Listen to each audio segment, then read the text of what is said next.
ചിന്തകളേറിയെന്നുള്ളം വ്യാകുലമായി മുറ്റും തീർന്നിടുമ്പോൾ, ആകുല ചിന്തകളേറിയെന്നുള്ളം വ്യാകുലമായി മുറ്റും തീർന്നിടുമ്പോൾ, ഏകുന്നു തന്മൊഴി സാന്ത്വനമെനിക്ക് ആകയാലില്ലൊരു ചഞ്ചലവും. ഏകുന്നു തന്മൊഴി സാന്ത്വനമെനിക്ക് ആകയാലില്ലൊരു ചഞ്ചലവും.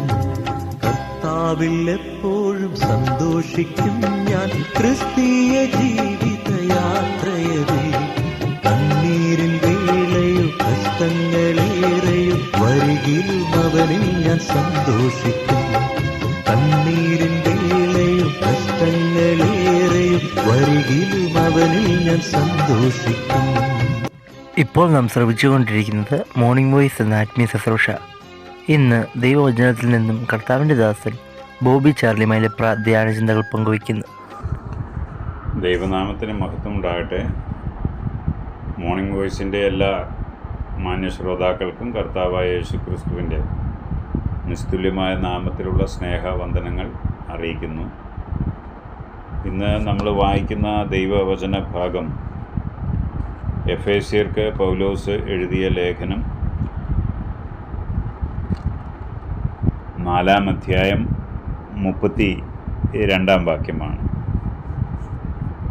ആ വാക്യം നമ്മൾ വായിക്കുന്നത് ഇങ്ങനെ: നിങ്ങൾ തമ്മിൽ ദയയും മനസ്സലിവുമുള്ളവരായി ദൈവം ക്രിസ്തുവിൽ നിങ്ങളോട് ക്ഷമിച്ചതുപോലെ അന്യോന്യം ക്ഷമിപ്പിൻ. ദൈവമക്കളായിരിക്കുന്ന നമുക്ക് ദൈവത്തിൻ്റെ പരിശുദ്ധാത്മാവ് ഇന്ന് നൽകുന്ന വളരെ ഗൗരവതരമായ ഘനമേറിയ ഒരു കൽപ്പനയാണ് ഈ എഫേസ്യ ലേഖനം 4-ാം അധ്യായത്തിൻ്റെ 32-ാം വാക്യം. അത് വളരെ വിശദീകരിച്ച് പറയേണ്ടതാണെങ്കിലും വളരെ ലളിതമായി ഇന്നത്തെ പ്രഭാതത്തിലെ ഈ ചുരുങ്ങിയ സമയത്തിനുള്ളിൽ സംസാരിക്കുമ്പോൾ, നാം നമ്മുടെ സഹോദരങ്ങളോട് നമ്മുടെ അനുദിനമായി ദൈനംദിനമായി നാം അഭിമുഖീകരിക്കുന്ന ഇടപെടുന്ന മറ്റുള്ളവരോട് എങ്ങനെ ആകുന്നു എന്നുള്ളതാണ് ഇവിടുത്തെ പ്രതിപാദ്യ വിഷയം. നമുക്കറിയാം, ലോകത്തിൽ വിവിധങ്ങളായ നിലയിൽ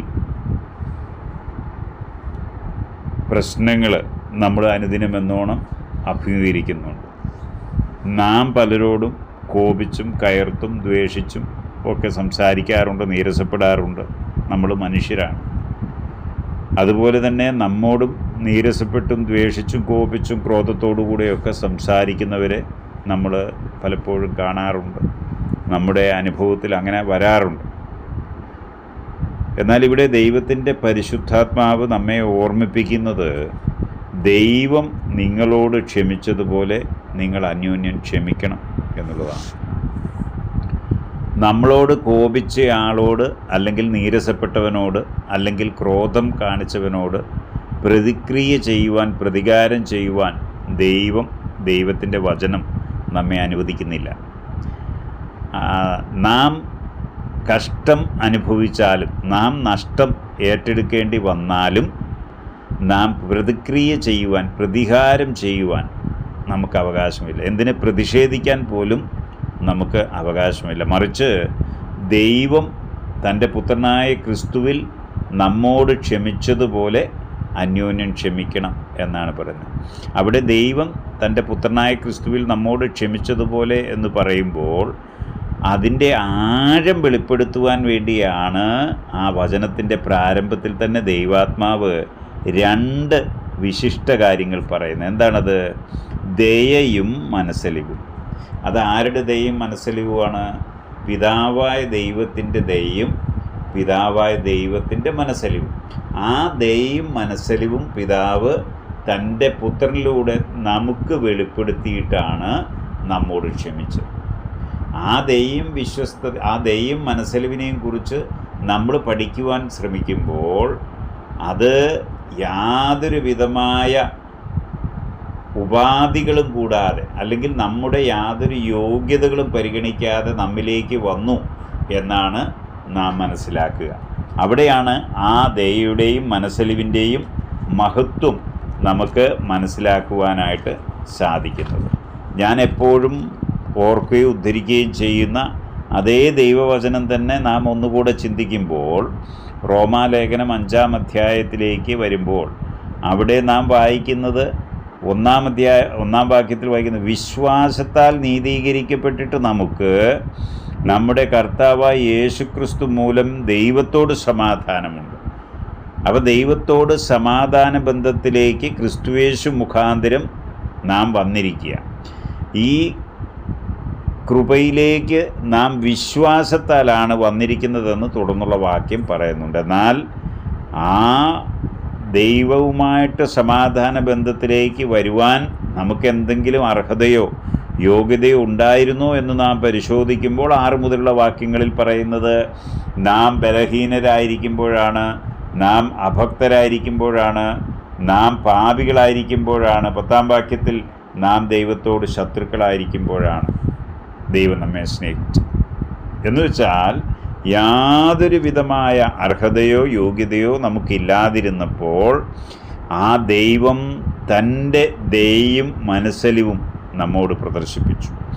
ഏകപക്ഷീയമായുള്ള ദൈവത്തിൻ്റെ സ്നേഹം അതിരുകളില്ലാതെ അളവില്ലാതെ നമ്മിലേക്ക് പ്രവഹിച്ചു.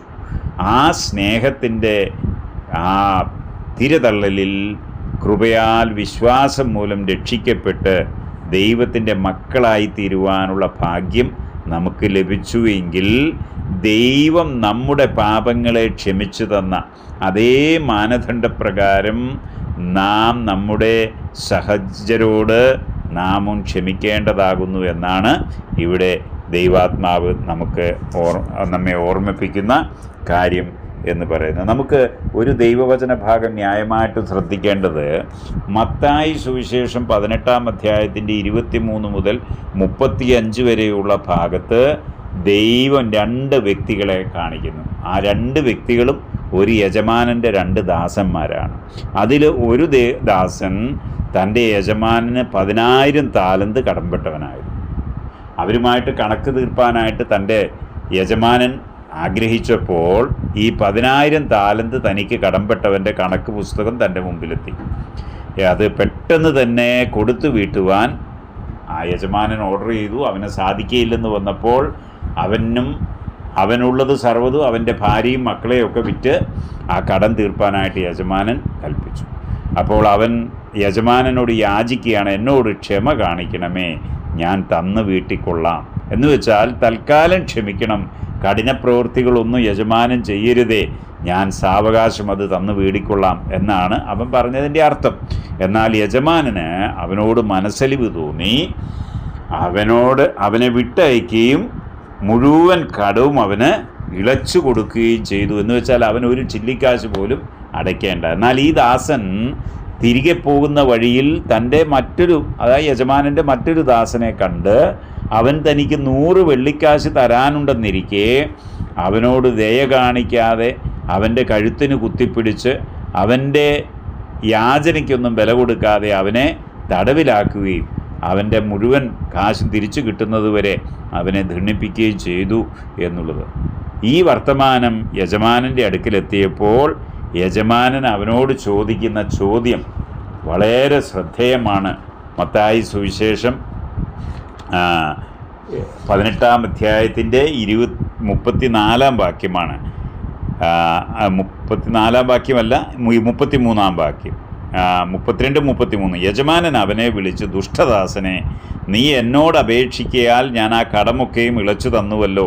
എനിക്ക് നിന്നോട് കരുണ തോന്നിയതുപോലെ നിനക്കും കൂട്ടുദാസനോട് കരുണ തോന്നേണ്ടതല്ലയോ എന്ന് പറഞ്ഞു യജമാനൻ അവനെ ശിക്ഷിക്കുന്നതായിട്ടാണ് നാം കാണുന്നത്. എൻ്റെ പ്രിയപ്പെട്ടവരെ, നമ്മുടെ ദൈവം നമ്മോട് കാണിച്ച കരുണയും മനസ്സലിവും ദൈവത്തിൻ്റെ ദയയും അവർണ്ണനീയമായ ദയയാണ്.